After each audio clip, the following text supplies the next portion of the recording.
નમસ્કાર દર્શક મિત્રો, કચ્છ સમાચાર ન્યૂઝ ચેનલમાં આપનું સ્વાગત છે। તો હવે ચાલો જોઈએ આજના મુખ્ય સમાચાર વિસ્તારથી। કચ્છ જિલ્લાના માધાપર ખાતે પૂજ્ય મોરારી બાપુની પવિત્ર રામકથા હવે પૂર્ણાહુતિની તરફ આગળ વધી રહી છે। આવતીકાલે આ રામકથાની પૂર્ણાહુતિ યોજાનાર છે, જેને લઈ ભક્તોમાં ભારે ઉત્સાહ જોવા મળી રહ્યો છે।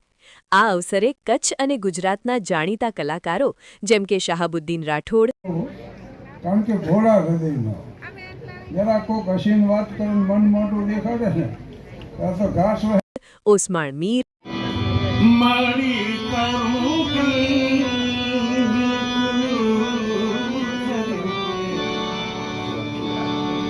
સૂરજ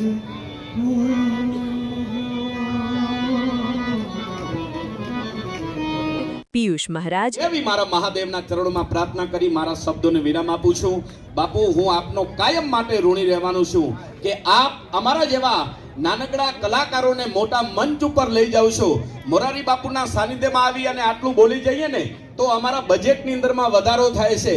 આ બાપુનો એવો કોઈ અંદરથી એવો ભાવ ન હોય, અમારી એટલી કોઈ હેસિયત નથી, અમારી એટલી કોઈ તાકાત નથી। બાપુની મહાનતાને વંદન કરી અને મારા શબ્દોને હું વિરામ આપું છું। આપ જે પિયુષ મહારાજને હૃદયના ભાવથી સાંભળ્યો એના માટે આપનો ખૂબ ખૂબ આભાર।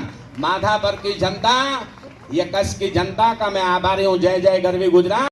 નીલેશ ગઢવી, हमारे नीलेश भाई, શૈલેષ જાની, यहाँ पर शैलेश जानी भी हैं। आपने बापू उनका नाम सुना होगा, नौबत 5 उस्मान भाई।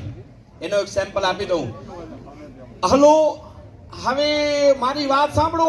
હવે મોરારી બાપુની કથા અહીંયા માધાપરમાં છે, ખમો પછી તમને ફોન કરું, બરોબર?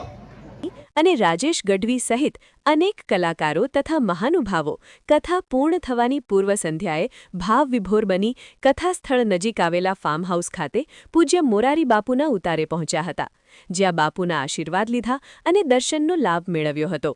અત્રે ઉપસ્થિત કલાકારોએ પૂજ્ય બાપુ સમક્ષ પોતાની કલા રજૂ કરી હતી। પ્રતિબાલક બાલક રોગ પ્રચારક જોગણ ચાર કને જ જીઓ, દેવી જોગણ ચાર કને જ જીઓ। આ પાવન ક્ષણોએ ભક્તિમય વાતાવરણ સર્જ્યું હતું અને સમગ્ર વિસ્તાર ભક્તિ સંગીત સાથે હાસ્ય અને આનંદના રંગે રંગાઈ ગયો હતો।